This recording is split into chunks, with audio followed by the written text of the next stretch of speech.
तो हम आ गए हैं इस कहानी के उस सबसे बड़े और आखिरी हिस्से पर जिसका हम सबको बेसब्री से इंतजार था। जरा सोचिए, हम उसी अंधेरी और खौफनाक सुरंग में वापस आ गए हैं जहां हमारी पिछली चर्चा खत्म हुई थी। हर तरफ बस दम घोटने वाला अंधेरा है।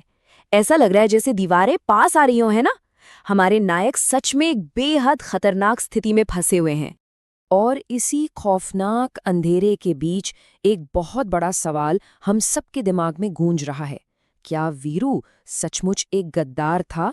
नन्हे योद्धा एक ऐसे जाल में फंस चुके हैं जहां से निकलने का, सच बताऊं तो, कोई रास्ता नजर नहीं आ रहा। ये माहौल इतना घुटन भरा है ना, जैसे उम्मीद की कोई किरण ही न बची हो। तो चलिए देखते हैं कि इस गहरे रहस्य से पर्दा कैसे उठता है। तो सबसे पहले बात करते हैं इस हिस्से की, घेरे में नन्हे योद्धा। टॉर्च की बैटरी पूरी तरह से खत्म हो चुकी है। कालू के 50 खूंखार चूहे सैनिकों ने हमारे नायकों को चारों तरफ से घेर रखा है। अब जरा इस स्थिति की कल्पना कीजिए। अर्जुन की ताकत जवाब दे रही है और भीम अकेला इतने सारे दुश्मनों से भला कैसे लड़ सकता है? उधर वो भयानक खलनायक कालू गरजते हुए कहता है, गेम ओवर छोटे इंसान। स्थिति पूरी तरह से आउट ऑफ कंट्रोल लग रही है। लेकिन इतनी गहरी मुसीबत में भी हमारा वीर हार नहीं मानता। उसकी नज़र अचानक सुरंग की छत पर जाती है। उस घने अंधेरे में छत की एक छोटी सी दरार से सूरज की एक बेहद बारीक सी किरण अंदर आ रही है। ये दिखाता है कि घने से घने अंधेरे में भी उम्मीद कहीं न कहीं छुपी होती है। अब आते हैं कहानी के अगले पड़ाव पर, जो है वेद की चमकदार चाल।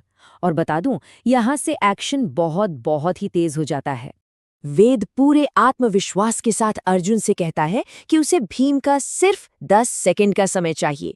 जी हाँ, सिर्फ 10 सेकंड। और वो तुरंत मीरा को अपना रस्सा तैयार रखने को कहता है। और फिर सामने आता है एक बहुत ही अजीब लेकिन अचूक हथियार, एल्यूमिनियम फॉयल। वेद अपनी जैकेट की जेब से टिफिन का बचा हुआ एल्यूमिनियम फॉयल का एक छोटा सा टुकड़ा निकालता है, उस अकेली सूरज की किरण को पकड़ने के लिए। कमाल की सूझबूझ है ना? चौंक! सूरज की वो छोटी सी किरण उस फॉयल से इतने सटीक एंगल पर टकराती है कि बूम! पूरी सुरंग में एक अंधी कर देने वाली तेज रोशनी फैल जाती है। ये रोशनी किसी लेजर की तरह सीधे कालू और उसकी पूरी चूहों की फौज की आंखों पर पड़ती है और उनकी आंखें पूरी तरह से चौंधिया जाती हैं। अभी वेद की ये जोरदार आवाज पूरी सुरंग में गूंज उठती है। इसके बाद का जो एक्शन है ना, वो सच में रोंगटे खड़े कर देने वाला है।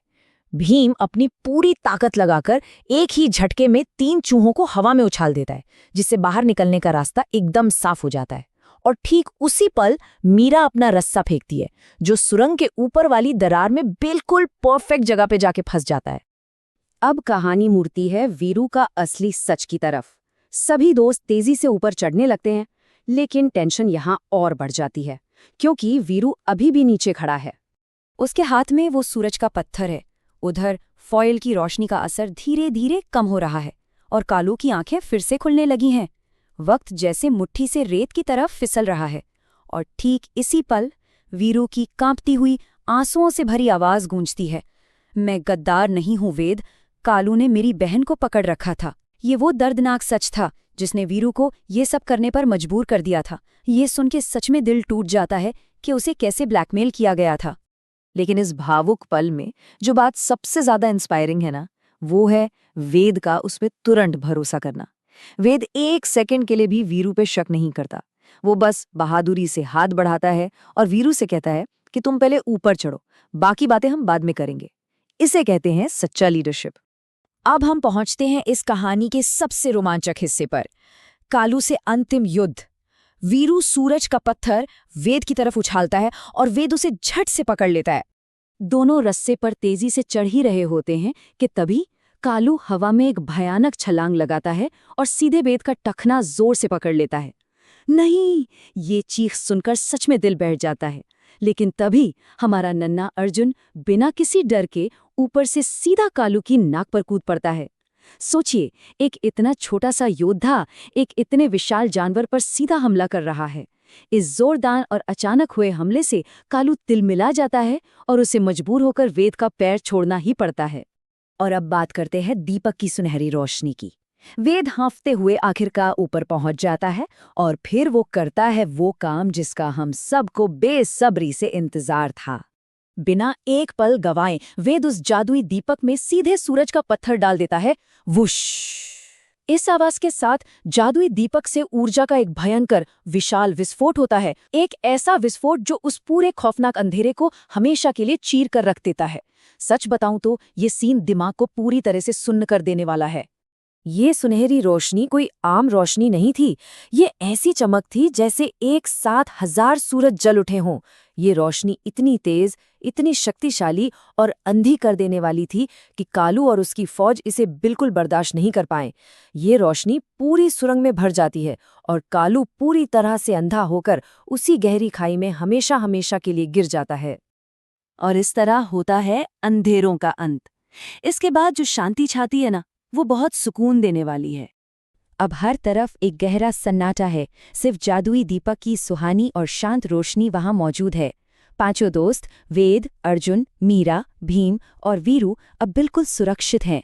और सबसे बड़ी राहत की बात यह है कि वीरू की बहन को भी सुरक्षित बचा लिया गया है। और फिर वहां गूंज उठता है एक खुशी का नारा, जय नन्हे योद्धा, जय वेद। पूरी नन्ही सेना ने एक साथ अपनी तलवारें हवा में उठाकर अपनी इस मुश्किल से मिली शानदार जीत का जश्न मनाया। इस पूरी घटना से हमें एक बहुत बड़ा सबक मिलता है, धोखे का भ्रम बनाम सच्ची दोस्ती की असलियत। जब वीरू वेद से पूछता है कि उसने उस पर भरोसा क्यों किया, तो वेद का जवाब बहुत ही गहरा होता है। वो कहता है कि सच्चा दोस्त वो होता है जो मुश्किल समय में भी दिल से पहचाना जाता है। और यही इस पूरे विश्लेषण की सबसे बड़ी सीख है। अब आते हैं कहानी के आखिरी पड़ाव पर। ये वेद की आखिरी रात है। वो अपने बिस्तर पर लेटा है, शांत, खुश और थोड़ा थका हुआ भी। सुबह उसके माता पिता वापस आने वाले हैं। लेकिन जीत की ये रात तब और भी खास हो जाती है जब उसे अपने तकिए के नीचे वही अनमोल सूरज का पत्थर मिलता है जिसे अर्जुन ने एक थैंक यू गिफ्ट के तौर पर हमेशा के लिए उसे दे दिया है। और उस पत्थर के साथ उसे मिलता है एक बहुत ही प्यारा सा खत। उसमें लिखा था, जब भी कोई मुश्किल आए रोशनी जला लेना, जय नन्हे योद्धा। उन नन्हे योद्धाओं ने वेद से ये वादा किया है कि वे हमेशा वहीं मौजूद रहेंगे, कभी सोफे के पीछे, कभी कमरे के अंधेरे कोनों में और सबसे बढ़कर उसके दिल में। एक ऐसा वादा जो कभी नहीं टूटेगा। तो इस शानदार सफर को हम इस सवाल के साथ खत्म करते हैं, सच्ची दोस्ती और हिम्मत कैसे सबसे गहरे अंधेरे को भी मिटा सकती है। इस कहानी ने हमें बहुत ही खूबसूरती से ये साबित करके दिखाया है कि अगर आपके पास दिमागी सूझबूझ और असली बहादुरी है तो कोई भी अंधेरा बड़ा नहीं होता। आपका आकार क्या है ये बिल्कुल मायने नहीं रखता। मायने रखता है तो बस आपके भीतर का हौसला। मुझे उम्मीद है कि इस कहानी के विश्लेषण ने आपको भी इन बातों पर गहराई से सोचने के लिए जरूर प्रेरित किया होगा। तो चलिए आज के लिए बस इतना।